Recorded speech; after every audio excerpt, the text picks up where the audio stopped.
Today's video is how to install a Vevor X-axis power feed. There's a special prize at the end of this video. It's a 5% discount code for all tools at Vevor. Because this video is extremely long and detailed, I put an index in so that you can find the exact spot that you're looking for. Alright, so what we're going to do today is we're going to install a Vevor power feed on a milling machine.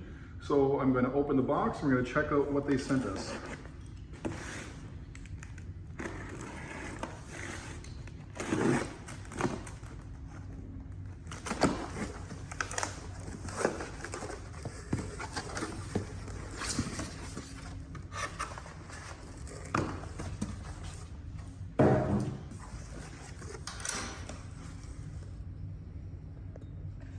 A nice aluminum end plate, a brass gear with a plastic cover on it so it doesn't get damaged during shipping.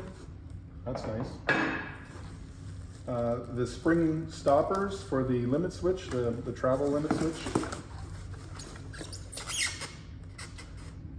The power unit itself, which seems nice and robust. Nice quality rapid button. That seems great.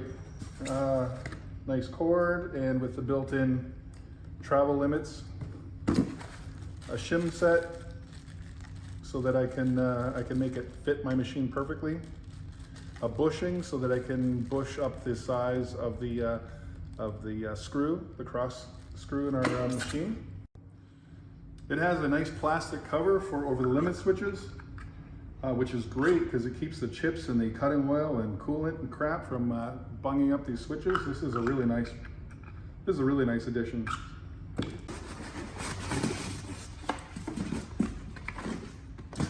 Comes with an instruction booklet with how-to steps, 7 steps, colored photographs. Looks like a really good instruction manual. So let's head down to the shop and see how it fits. The shop. If you pan down the shop, you can see that we have 26 milling machines.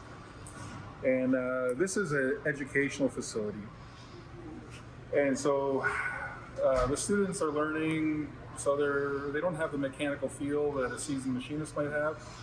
So what happens is the machines suffer the consequences as they learn not only the process, but mechanical feel. When we buy these machines, they come with an accessory table drive feed. And the problem with this one is that it was smashed into the side of the knee and it cracked the housing. And so the gears disengaged. So I'll demonstrate that.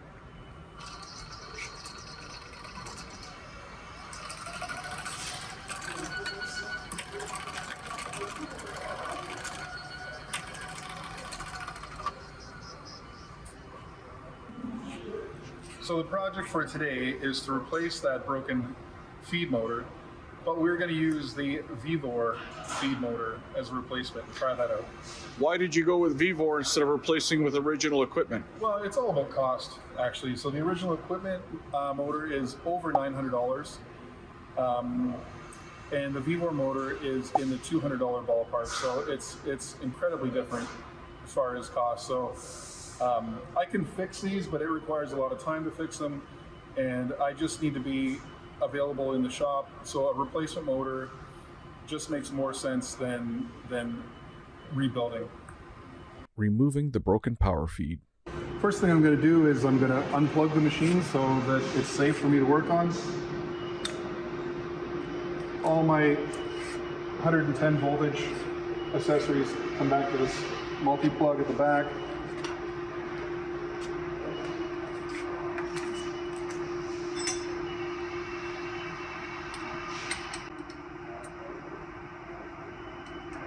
So we're removing the handle now? Yeah, we're gonna disassemble the assembly. It's a little bit of Loctite on there. The nuts work themselves loose, so I use Loctite to keep things from falling apart.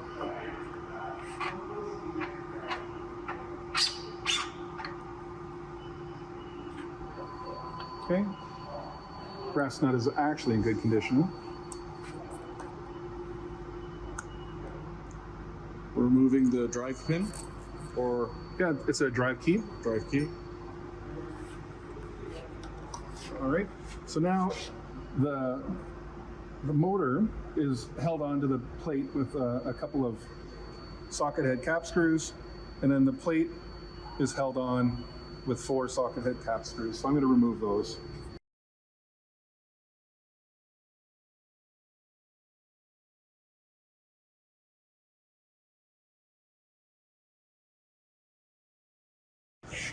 There'll be on a couple of spring pins to locate it.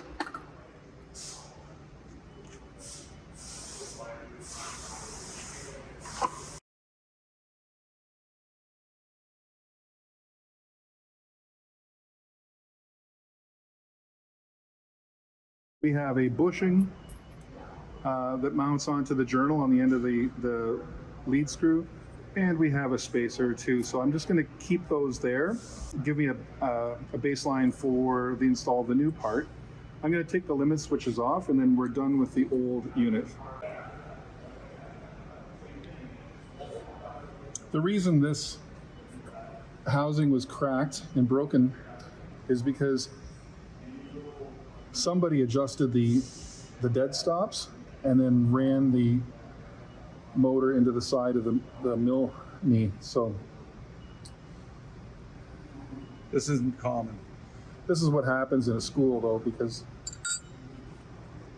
people will make an adjustment and not realize what they're adjusting.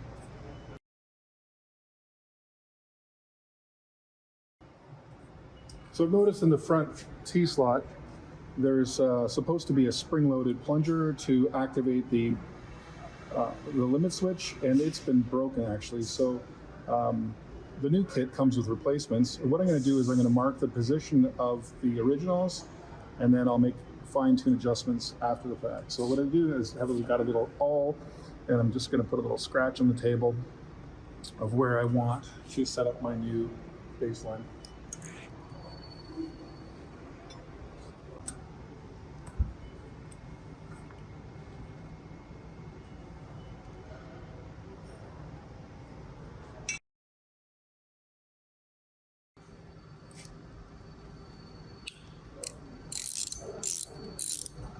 I'll leave that hard stop in position, and I'll just slide this out through the T-slot. Installing the new Vevor power feed. All right, so now we're going to start assembly of the new accessory drive. The limit switch plunger in. That fits nicely. We're going to slide the second one in. And then we're going to slide in the hard stop. All right. So I didn't change the hard stop from the original position, so I'm going to just use that as my datum for the new setup.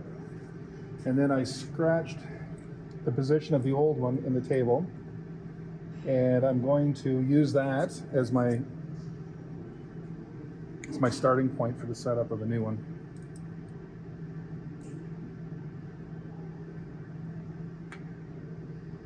I'm going to put the hard stop behind it because that helps.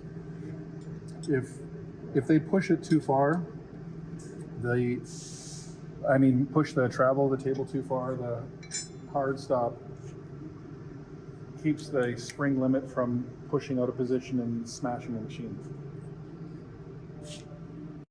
All right, so the first step is to put the mounting plate onto the end of the table, and it should line up with the factory holes. So we had a rag on there to keep it clean. We're going to slip it over, and we're going to hope that it simply lines up with the original holes. Looks good to me.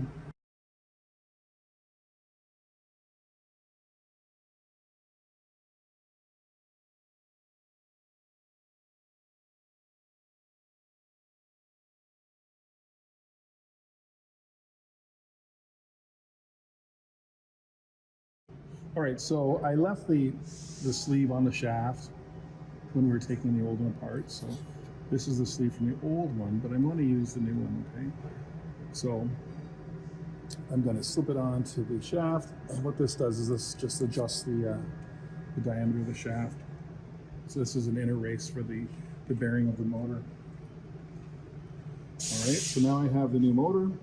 I'm going to put a little bit of grease on it while I have it apart. Okay, just I have a little bit of lithium here. I'm going to run it on the inner race of that roller bearing, and I'm going to put some grease on the helix gear there. Okay. All right, now I'm going to slip the motor onto the end of the shaft and see how it fits. Oh man, that's nice. All right. Now I got two 5mm socket head cap screws to go in here. It looks like it's set up for a few different options, so that's kind of nice. It's less modification to do while you're trying to put a kit together. Well, that lines right up beautifully.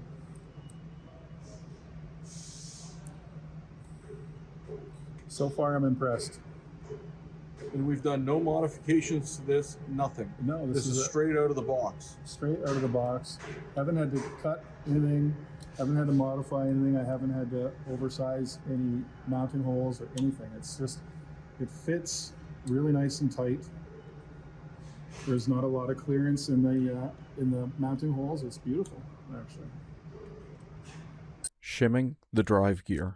So the next step is to set the gear on this thing.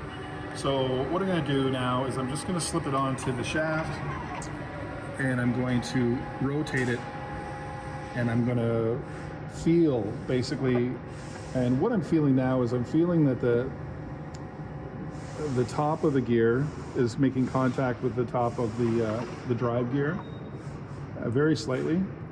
So it comes with a really nice shimming kit, and we're gonna pack out a couple of shims so that we have, when it's disengaged, we have full clearance, but then when we engage the drive, that we still have good engagement on the gears. So we gotta find the balance. So I'm gonna try one shim.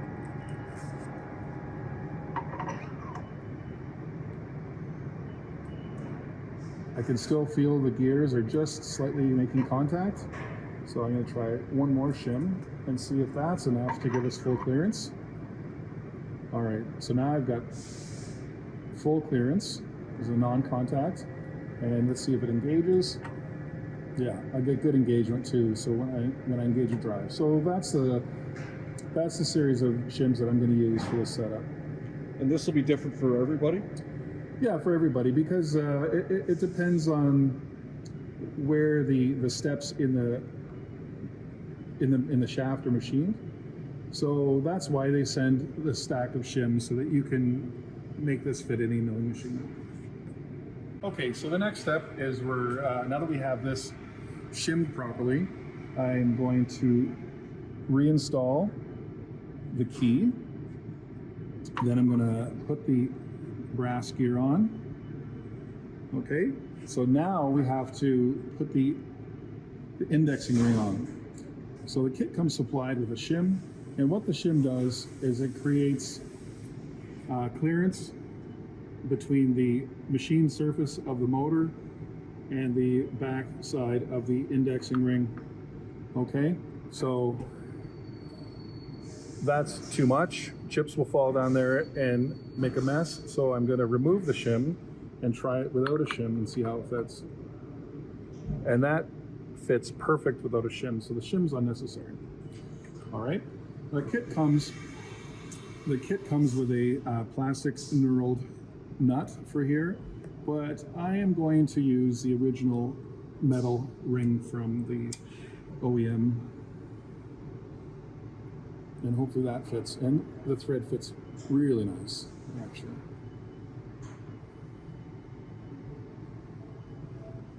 Yeah, that's really nice. Okay.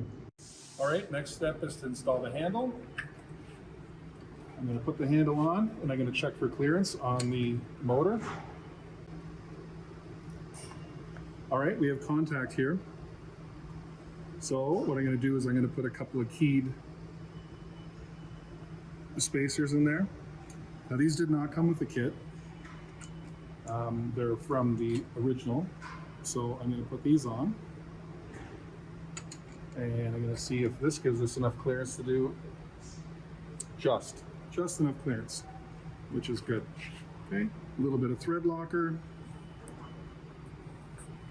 I put that on because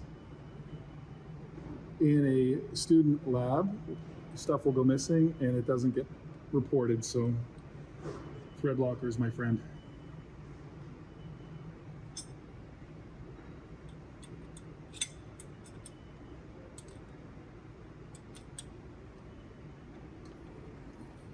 Beautiful. Now it's time to power it up. Installing the limit switches. Next step is to put the limit switch assembly on. And how this works is this gets mounted to the center section, and as the table traverses, these spring-loaded plungers come in contact with the limit, and that stops the motor from crashing the machine. So what we're going to do now is we're going to use the existing mounting holes, and we're going to set this up. All right, so we're going to have to shim this out a little bit, and how we're going to do that is with a washer on the back side of the bolt. I want the limit switches to reset freely, and this is going to require a little bit of shim.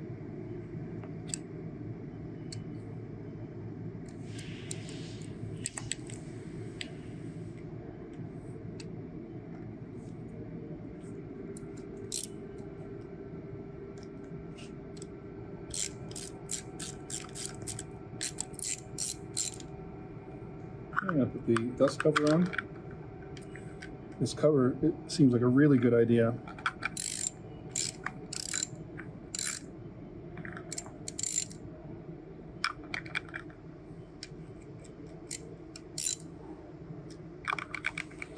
All right, so this doesn't bind the switch. It's going to reset nicely. All right, next step is the cable tie that comes with the kit.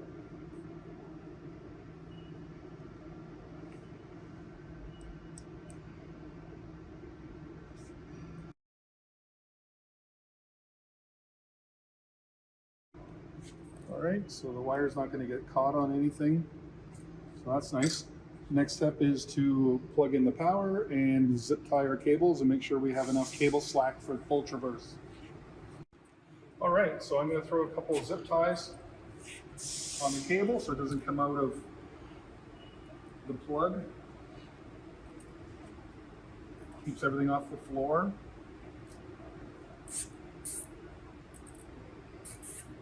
But what we're going to check for is that we have enough cable slack to be able to run full traverse from side to side, and that the cables aren't going to get snagged on anything. So let's power it up for the first time. Got our power. I'm going to turn the variable speed down all the way. I'm going to engage. Here we go.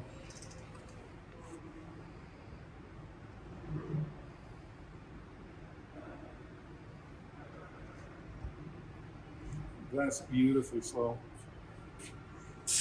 Then we'll turn it to rapid.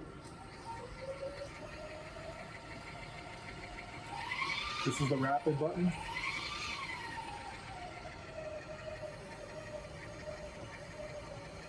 And we can test the limit switch too. Shouldn't we test them before we hit the stop?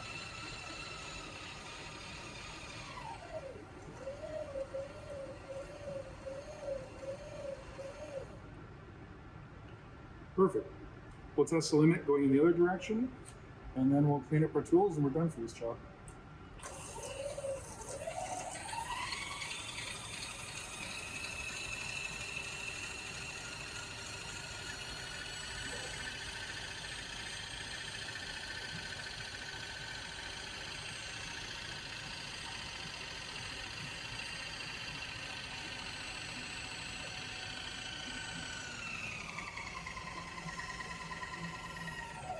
Now what I'm watching for is I'm watching to make sure that the motor doesn't come in contact with the side of the milling machine. That's what got us to this point in the first place. The limit is going to make contact and it's going to stop. Perfect. Perfect.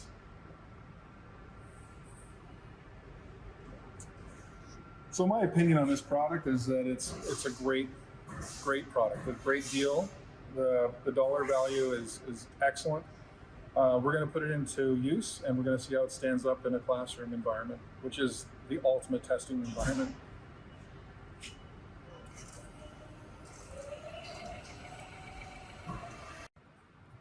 So this took us an hour, and that was including camera starts and stops and the camera detail. If I was doing this on a regular basis, I could get this down to probably 35 minutes. So this is a very easy install. There was no drilling, no tapping. It was a direct swap out. So I give this a 10 out of 10 as far as a replacement kit. And we're going to see how it stands up for the next 6 months, and we'll report back to you in the comments. And hit like and subscribe. Thanks. I'm glad to see that you enjoyed the video. If you have any questions or comments, please leave them in the comments section. And thank you for watching the video. I would just like to say a special thank you to our star, Andrew Spencer. You did a great job. And here's the disclaimer, and here's the discount code, SAVEMORE5. Use this code to save 5% on all your tools at Vevor. Thanks for watching. Have a good night.